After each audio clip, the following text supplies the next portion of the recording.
innakum satarawna rabbakum kama tarawna hadzal qamara. Ini sabda Rasulullah SAW yang merupakan penafsiran dari surat Al-Qiyamah ayat 22-23. Rasul katakan, sesungguhnya kamu semua akan melihat Tuhan kamu sebagaimana kamu melihat bulan purnama ini. Bulan ini. Apakah ketika Rasul mengatakan seperti itu, Rasul menyerupakan Allah dengan bulan purnama? La nabiyya ba'di. Perumpamaan antara aku dengan nabi-nabi sebelumku itu ibarat seorang laki-laki yang membangun rumah dibuat sempurna dan sangat indah, kecuali satu tempat batu bata.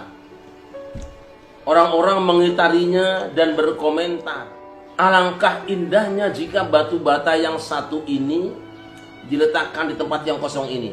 Aku inilah yang dimaksud dengan batu bata itu, maka tidak ada nabi setelahku. Rangkaian nabi-nabi itu seperti seorang laki-laki yang bangun rumah. Yang mengangkat nabi siapa? Allah. Apakah ketika nabi mengatakan Allah mengutus para nabi dari Nabi Adam sampai beliau seperti manusia yang bangun rumah, laki-laki bangun rumah, nabi sedang membandingkan, menyamakan Allah dengan laki-laki? Tidak.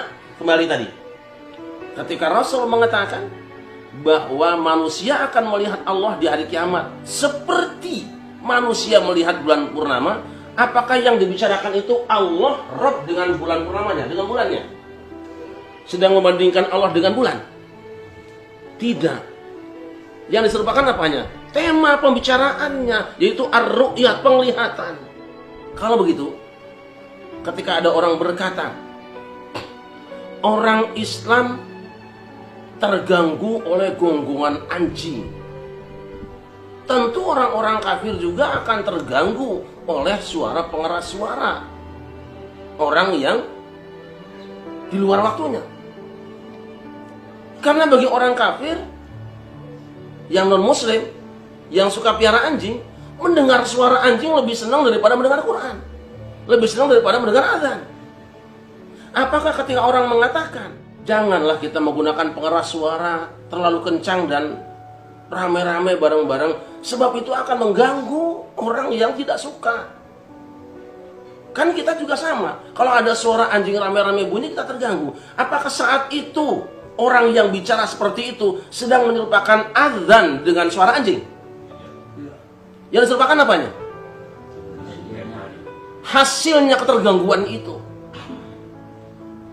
Tercapainya gangguan suara azan kepada orang yang tidak suka atau yang terganggu waktunya, atau orang non-muslim, itu akan dihasilkan seperti apa yang seorang muslim mendengarkan suara anjing. Jadi yang dibandingkan azan dengan anjingnya atau mendengarnya? Yang dibandingkan suara azan dengan suara anjing atau terganggunya? Dan ini orang, kalau ada orang yang sudah benci, semua dicari-cari kesalahan. Ayo, mana ulama yang pandai, kita diskusi terbuka. Saya tidak bela siapapun juga, tapi kebenaran harus ditegakkan. Ini sangat berbahaya sekarang nih umat ini. Saya dengar ada mau demo lagi, dosa besar.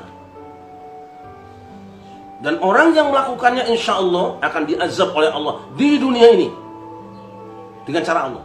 Coba bayangkan, misalnya orang tadi berkata tersebut itu karena ada realitas. Selama ini orang-orang non-muslim atau bahkan orang Islam sendiri yang ingin istirahat merasa terganggu oleh bisingnya pengeras suara yang tidak teratur. Tetapi belum pernah ada peraturan yang mengatakan barang siapa memelihara anjing, kemudian anjingnya mengganggu orang Islam, dia kena hukum. Ada belum? Belum ada. Ini sebetulnya yang dituju. Suatu saat kalau statement itu kemudian berubah menjadi undang-undang, maka siapa saja memelihara anjing